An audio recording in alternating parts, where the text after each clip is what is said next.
Tonight, the search continues for two men and their boat, missing in waters off Port Lincoln. And the Augusta Highway brought to a standstill as a truck is destroyed by fire. From our 7 Spencer Golf Studios, your nightly news with John Hunt begins now. Good evening, everyone.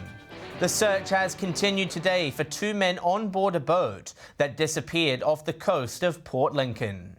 Interstate aircraft were called in to help. However, wild weather hampered their efforts. Nathan Regter has more. It's been an anxious wait here in Port Lincoln. Authorities spent the day searching for the missing pair, feared stranded in the Great Australian Bight. The alarm was raised yesterday afternoon after the two men from Galway failed to contact their friend, triggering a major air operation. And we have serious concerns for their welfare, given this boat has not been seen for some time. Military aircraft joining the search effort, covering more than 2,500 square nautical miles. Rescuers battling severe wind gusts lashing the region. Given the weather conditions, it is possible they could have gone off course, and so that's why that area south of Kangaroo Island is currently being searched. The boaties, aged 57 and 48, left Coffin Bay on board the Magrel on Thursday afternoon, bound for Galway. The pair reported engine trouble on Friday, halfway to Kangaroo Island, but as of late this afternoon, they still hadn't made contact. Given the weather conditions, especially today, are going to be very treacherous, we do have grave fears for their safety. Police say it's a desperate race against time, planning to search into the night for any signs of survival, also working to gather and share any news with loved ones. A truck driver has had a lucky escape after one of his trailers caught alight near Port Augusta early yesterday morning. Hazmat crews and the CFS rushing to the scene, working frantically to prevent further damage. A burnt-out structure is all that is left of this heavy vehicle. The B-Triple becoming engulfed in flames just after 7 yesterday morning, 20 kilometres south of Port Augusta. It looks like possibly a blowout on a tyre, and it's caused a fire that's taken over the contents of the truck. Paint cans and aerosols flung across the highway, with the heat causing them to explode. Once we put out the main fire, we found another part of the truck with some chemicals, fertiliser chemicals that are in there. Herbicides, and we've had to treat those as a hazmat, which is a hazardous materials incident. Hazmat crews carefully navigated their way onto the truck to prevent further contamination. Fire crews working into the afternoon, removing undamaged chemicals off the truck. We'll put that to one side, we'll clean up the spill that's on the ground, and then the trucking company who are responsible for the contents of the truck will clean it up over the next 24 hours. Traffic was banked up on either side of the Augusta Highway for 2 hours before reopening to one lane, the driver having a lucky escape. No injuries at all. No, the driver escaped and disconnected the prime mover from the trailers, and he tried to extinguish the fire but was unable to do so. Laura Milovanovic, 7 Spencer Golf News. Broken Hill's mayor has welcomed news that SA's border with New South Wales could be open in a matter of days.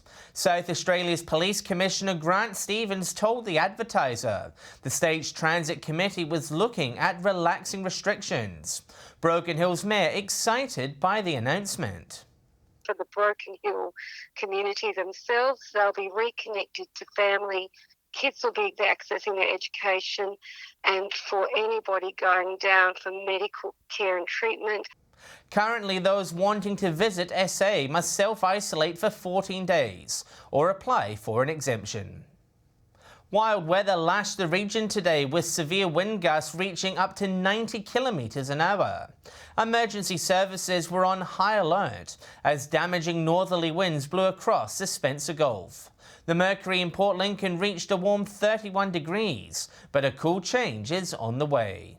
We will see the winds easing as they turn west to southwesterly, with the passage of the change coming through later today, probably more likely late afternoon or early evening for Port Lincoln.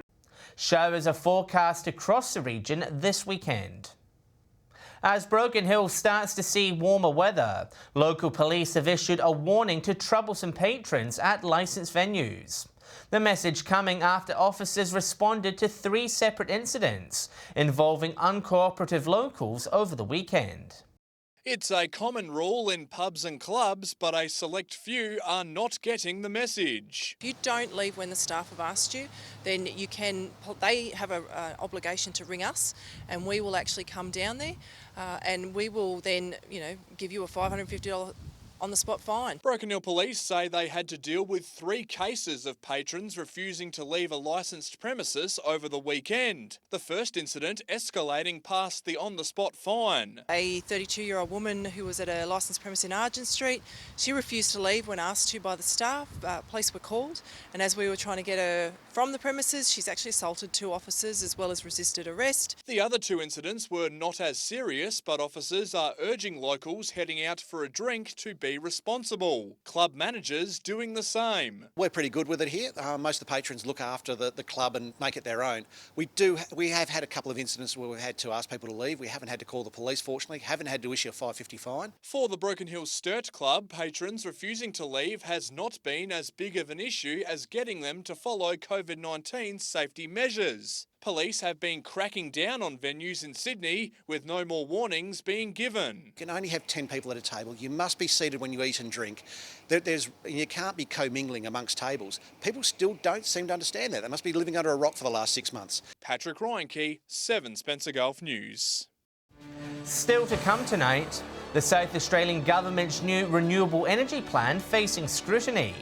And we meet the Port Augusta butcher who is becoming an online hit.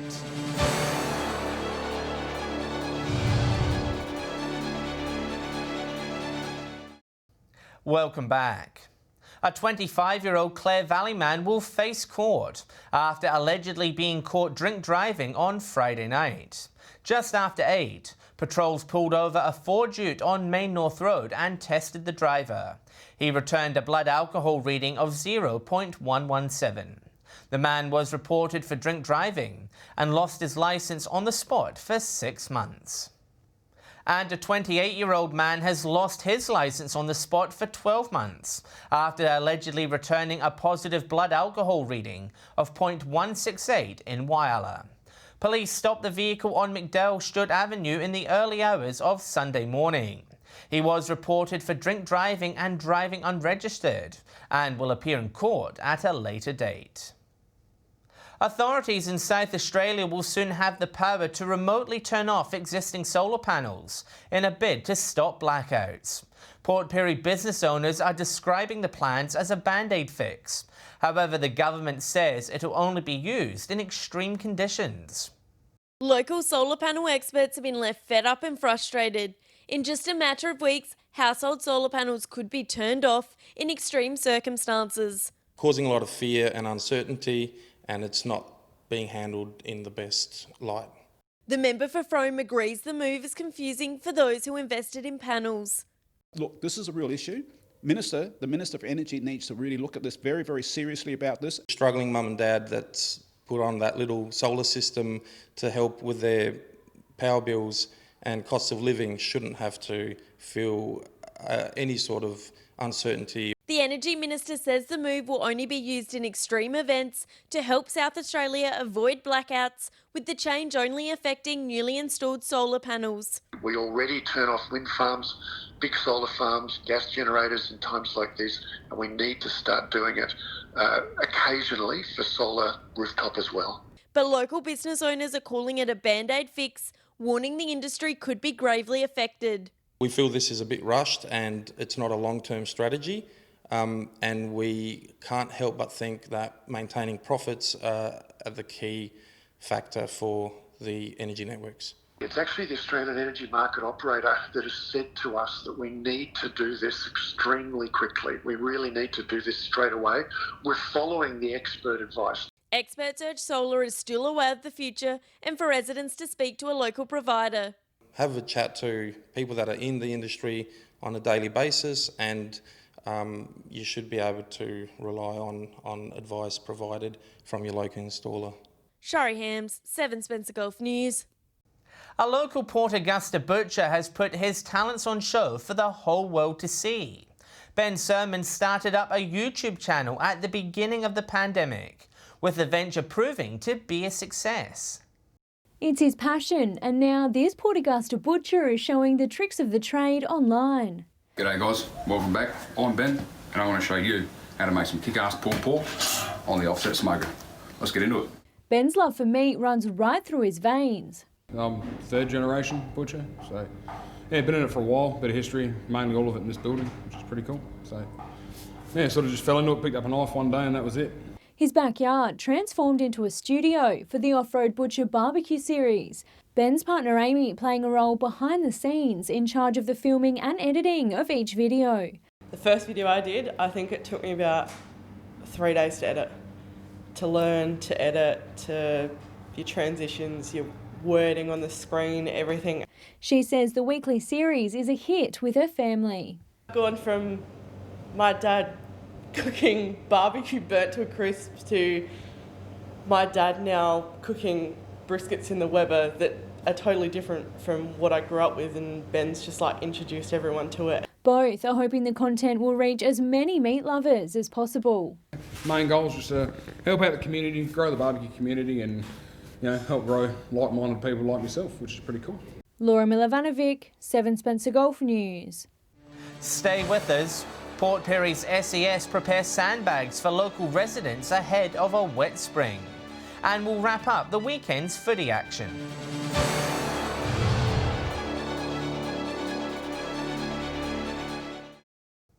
SES officers are preparing to hand out sandbags to communities across the York Mid-North region. With a wet spring predicted, the bags are being made available to help residents protect their property from flooding. Large sandbox packages ready to be delivered to the community. So behind me we have some sandbag bins which we'll be distributing out throughout the North region in strategic locations. The boxes will be available for residents in an emergency situation. In the lead up to a potential maybe storm event where they can sandbag up their doorways or any other areas around their property that they think might be inundated with water. SES officers say it will reduce the pressure on their members. This just gives us a way of making sure people of the community can prevent water from inundating their properties at an early stage, and if they need further assistance then we'll get there when we can.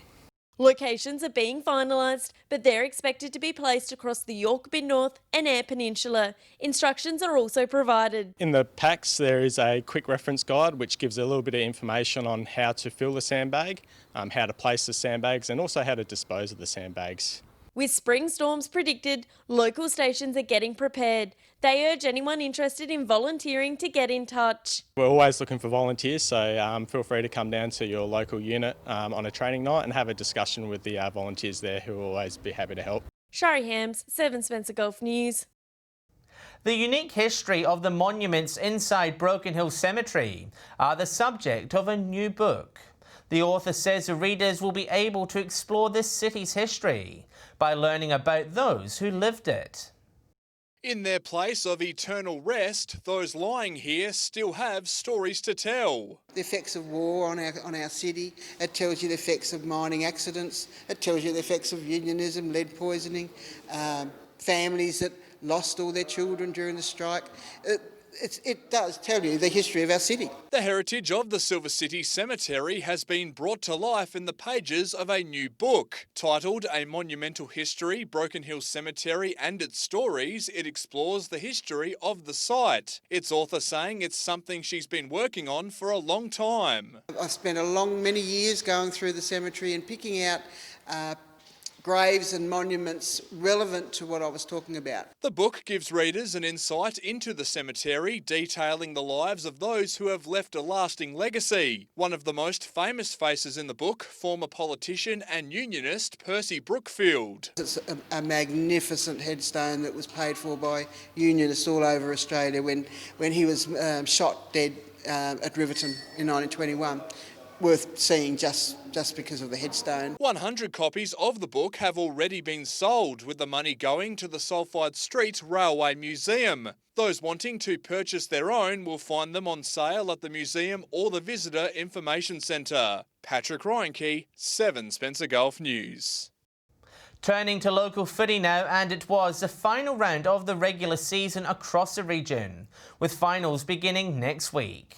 In Port Lincoln, Lincoln South warmed up for them with a win over Boston. Nathan Regter has the weekend wrap.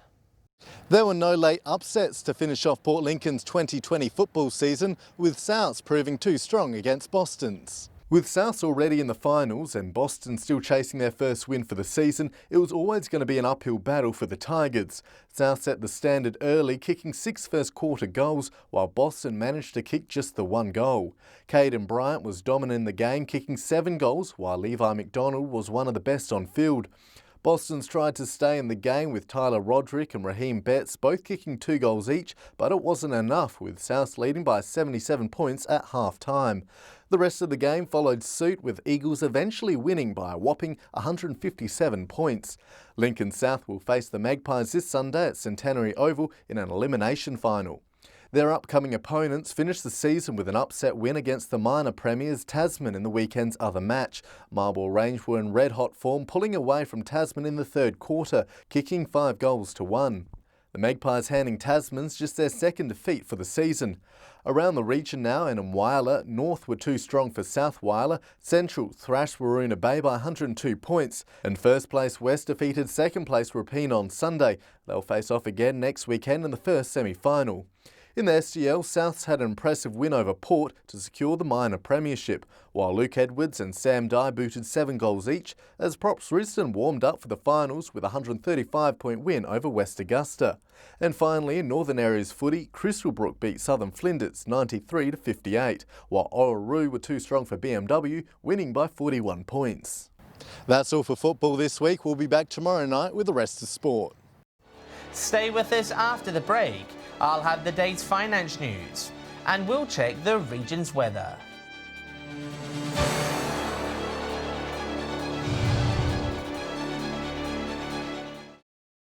Hello again, time for a quick check of today's finance news. Local shares starting the week positively. Mining companies BHP and Oz Minerals were both up by more than 2%. CSL rose by around 1%. Bendigo Bank was slightly up, but Elders and Clean Seas both finished down. And the All Ordinaries and ASX 200 were both in the green, up by 0.3%. To the weather now, and as you heard earlier, it was a wild and windy day across our region. Temperatures were well above average today. Whyalla, Port Augusta and Port Lincoln all reached 31, Coober Pedy 35, Port Perry 29, Broken Hill was 26, Woodner 33, and Adelaide reached a top of 30. On the satellite, there's extensive cloud over southern parts of SA thanks to a cold front, but there's virtually no rain. Skies otherwise clear due to a high pressure and dry air mass. On the waters, north winds up to 30 knots during the day, turning west to southwesterly in the evening. Seas reaching 2.5 metres. Turning to tomorrow now, and it will be a cooler day with temperatures well below what they reached today.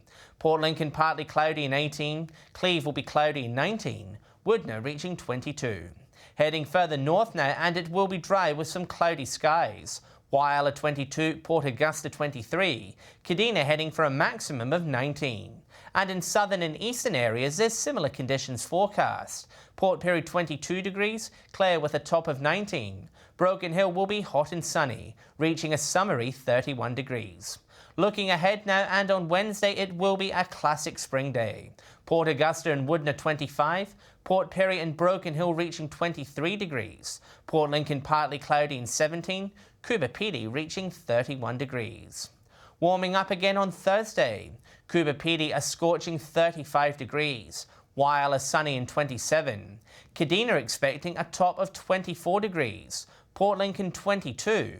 And Adelaide will be partly cloudy and 24 degrees. And finally to Friday, the cloudy conditions will return across the Spencer Gulf.